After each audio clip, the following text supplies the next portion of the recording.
ریاست اتراکھنڈ کے لسکر میں غیر قانونی بتا کر ایک مسجد کو شہید کر دیا گیا۔ مقامی مسلمانوں کا احتجاج وقف کی زمین ہونے کا کیا دعویٰ۔ اتراکھنڈ کے ہریدوار میں ایک مسجد کو انتظامیہ نے منہدم کر دیا۔ رپورٹس کے مطابق تحصیل لسکر میں مسجد کی زمین پر غیر قانونی تعمیرات کا الزام عائد کرتے ہوئے منہدم کر دیا گیا۔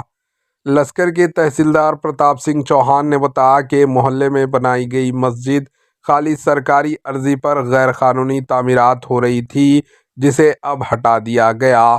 اس موقع پر مقامی مسلمانوں نے زبردست پروٹیسٹ کیا۔ دراصل ہندوتوا تنظیموں کی جانب سے مسجد کے خلاف شکایت کی گئی تھی، جس کے بعد انتظامیہ نے مسجد کو شہید کر دیا۔ مسجد کے ذمہ داروں نے انتظامیہ کے دعووں کو غلط بتایا۔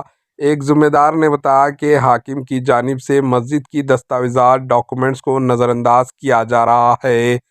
انتظامیہ صرف الزام لگا رہی ہے، لیکن ہمارے کاغذات کو دیکھنے سے تک انکار کیا جا رہا ہے۔